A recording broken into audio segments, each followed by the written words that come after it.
அனைவருக்கும் வணக்கம். அம்மா நல்லா இருக்கிறேன். பிள்ளைங்க எப்படி இருக்கிறீங்க? அம்மா வந்து இஞ்சி பூண்டு பேஸ்ட்டு மொத்தமாக அரைச்சி வச்சுக்கிறத காட்டுறோமா? வாங்க.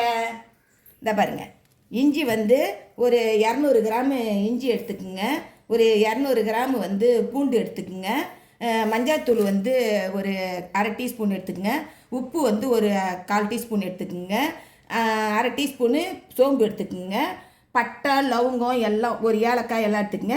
மிளகு சீரகம் சேர்த்து வந்து ஒரு அரை டீஸ்பூன் எடுத்துக்கங்க. இது எல்லாமே வந்து நம்ம அரைச்சி வச்சுக்கிட்டோம்னா 1 மாதம் ஆனாலும் கெடாது. இது வந்து நம்ம அரைச்சிக்கினது இல்லாமா, இது மாதிரி இஞ்சி வந்து இது மாதிரி இடித்து வச்சுக்கோங்க. அப்போ தான் மிக்சியில் அரையிறதுக்கு உங்களுக்கு ஈஸியாக இருக்கும். இஞ்சி பூண்டு பேஸ்ட்டு இது மாதிரி திப்பி திப்பி திப்பி அரைச்சின்னு வந்துடுங்க. இது கை வைக்காத வச்சுருந்தீங்கன்னா 1 மாதம் ஆனாலும் கெடாது. நம்ம உங்களுக்கு ரவ்வோண்டு தேவைன்னாலும் அதுக்கு தகுந்த மாதிரி இதுலேருந்து ஒரு வாரத்துக்கு 4 நாளுக்கு வேணும்னாலும் இதுலேருந்து பிரித்து இடித்து வச்சுக்கோங்க.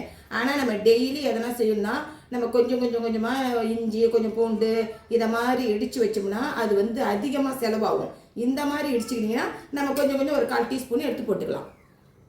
இது வந்து செலவு, ஆனால் ஒரு நாள் இடிக்கிறதுக்கு வேலை இருக்கும், கொஞ்சம் அப்படி வேலை இருக்கும். நீங்கள் இடித்து வச்சிட்டிங்கன்னா அதுக்கப்புறம் இஞ்சி பூண்டு பேஸ்ட்டு யூஸ் பண்ணுறதுக்கு வேலையே இருக்காது, வேலை கம்மியாக இருக்கும். நான் வீட்டில் இருக்கும்போது இப்படி தான் இடித்து வச்சுக்குவேன். இஞ்சி பூண்டு பேஸ்ட் வேணும்னா இதுலேருந்து ஒரு 1/4 டீஸ்பூன் எடுத்து போட்டு வேண்டிதான். காசும் வந்து நம்மளுக்கு கம்மியான இதாக இருக்கும். இந்த மாதிரி செஞ்சு வச்சுங்க. வேலைக்கு போகிறவங்களுக்குலாம் நல்லா யூஸ் ஆகும். இந்த மாதிரி இடித்து வச்சுக்கிட்டிங்கன்னா இந்த மாதிரி யூஸ் பண்ணி பாருங்கள். பாய்.